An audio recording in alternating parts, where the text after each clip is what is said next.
నమస్కారం city news కి స్వాగతం. ఈనాటి వార్తల్లోని ముఖ్యాంశాలు.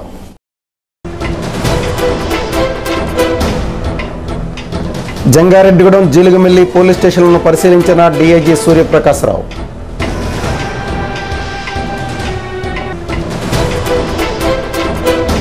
ట్రాఫిక్ నియంత్రణకై పోలీస్ శాఖకు సహకరిస్తున్న సిటీ కేబుల్ యాజమాన్యాన్ని ప్రశంసించిన డీఎస్పీ ఎంఆర్కే రాజు.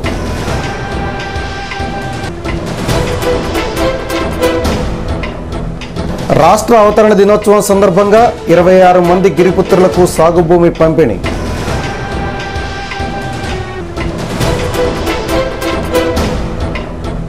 బుట్టాయిగూడెంలో ప్రారంభమైన జంగారెడ్డిగూడెం డివిజన్ 10వ మహాసభ. ప్రజా సమస్యలపై పోరాటమే ప్రధాన ఎజెండా.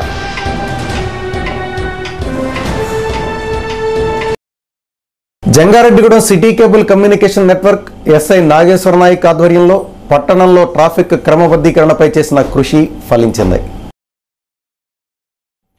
బొట్టాయిగూడెం రోడ్లో పొట్టి శ్రీరాములు విగ్రహం వద్ద బొట్టాయిగూడెం వెళ్లడానికి ఆటోలు అధిక సంఖ్యలో ఆగుతూ తీవ్ర ఇబ్బందులకు గురి చేసేవారు. ట్రాఫిక్ తీవ్ర అంతరాయం కలిగేది.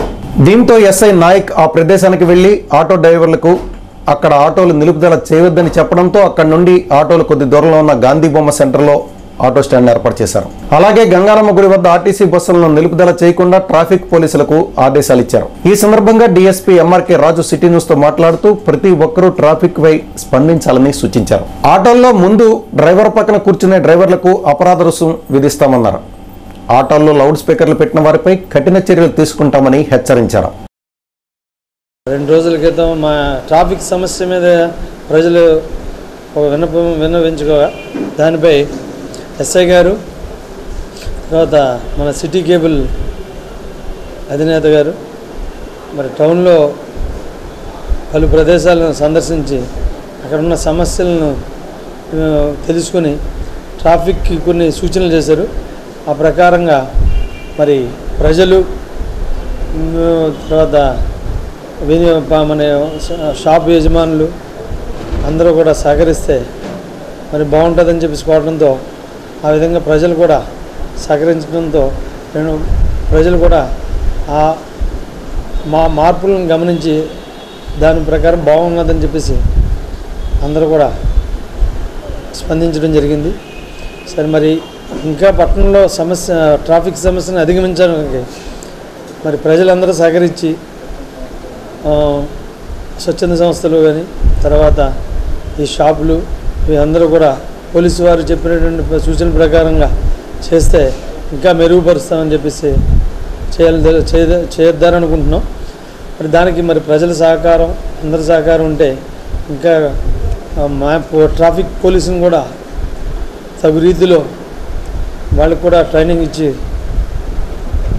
నియమించి ఇంకా ట్రాఫిక్ సమస్యను తీర్చడానికి మేము తగు చర్యలు తీసుకుంటాం. అయితే ఆటో డ్రైవర్లు మాత్రం స్టాండ్ ముందుకు మార్చడం వల్ల తీవ్రంగా నష్టపోతున్నామని అంటున్నారు. కనీసం ఒక్క ఆటో నిలుపుదల చేసుకునేందుకైనా అవకాశం కల్పించమని పోలీసు వారిని కోరుతున్నారు. జంగారెడ్డిగూడెం బుట్టాయిగూడెం ఆటో స్టాండ్ మాకు ఇక్కడ ప్రజలకు చాలా ఇబ్బందిగా ఉంటుంది. ఆటో స్టాండ్ బాగా గాంధీ బొమ్మ సెంటర్కి మార్చారు. ఇక్కడ ప్రజలు చాలా ఇబ్బంది పడుతున్నారు.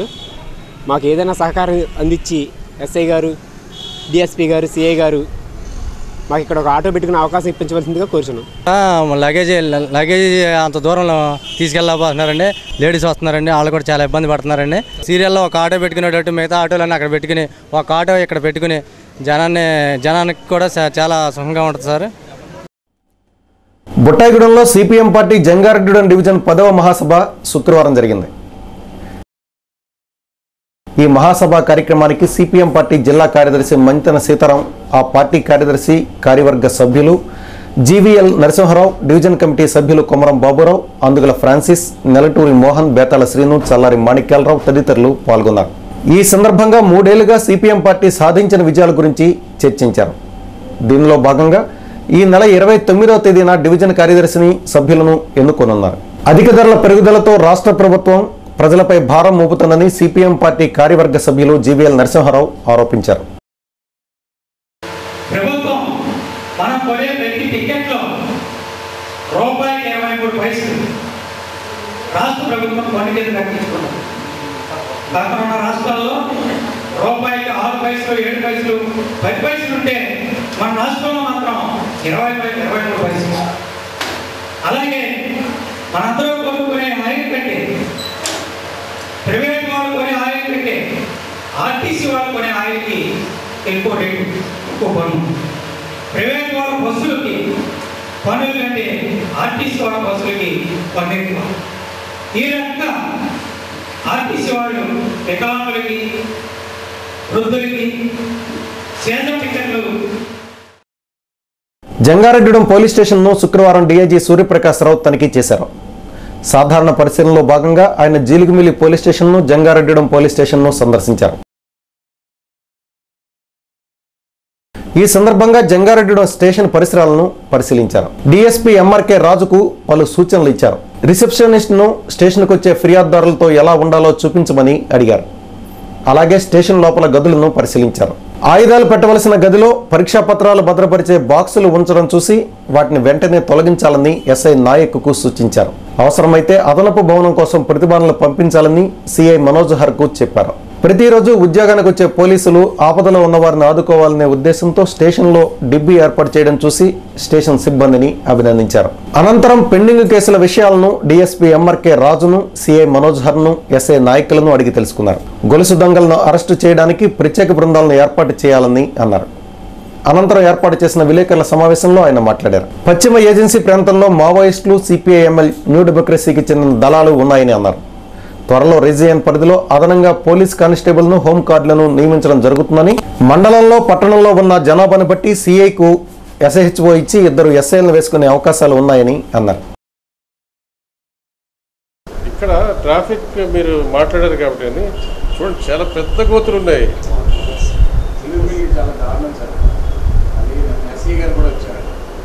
ఎంత కేర్ఫుల్గా వెళ్ళి యాక్సిడెంట్ అయ్యే అవకాశం ఉంటుంది. హోమ్ గార్డ్స్ కాలేజ్ ఉన్నారు జిల్లాలో, అది కూడా ప్రొసీజర్ ఏదో ఎవాల్వ్ చేస్తున్నారు. మా వాళ్ళు సెలక్షన్లో కొంచెం కంప్లైంట్స్ వచ్చినాయి కాబట్టి చేశారు. వాళ్ళు గైడ్ లైన్స్ ఇస్తే ఆర్డర్ రాగానే recruit home guards. Home guards అంటే ఇమీడియట్ వస్తారు నెలలో, అది పెద్ద టైం పడుతుంది. 120 అట్లా అంటే మీరు అనేది సిఐఎస్హెచ్ఓ అయితే యాక్చువల్ సిఐఎస్హెచ్ఓనే చేయాలి. ఆ స్థాయిలో ఉంది. 1 lakh పాపులేషన్ మున్సిపాలిటీ అంటే సిఏ రావాలి కదా. వస్తే 2-3 ఎస్ఐలు ఉంటారు, సపోర్టింగ్ స్టాఫ్ 30 మంది వస్తారు. సివిల్స్ యాక్టివిటీస్ అంటే విజిబుల్ యాక్టివిటీస్ లేవు, కానీ షెల్టర్స్, సీక్రెట్ మూమెంట్స్ అవి ఉన్నాయి. అందులో ఇప్పుడు మావోయిస్టు ఉన్నారు ఈ ఏరియాలో, ప్లస్ న్యూ డెమోక్రసీ కూడా ఉంది.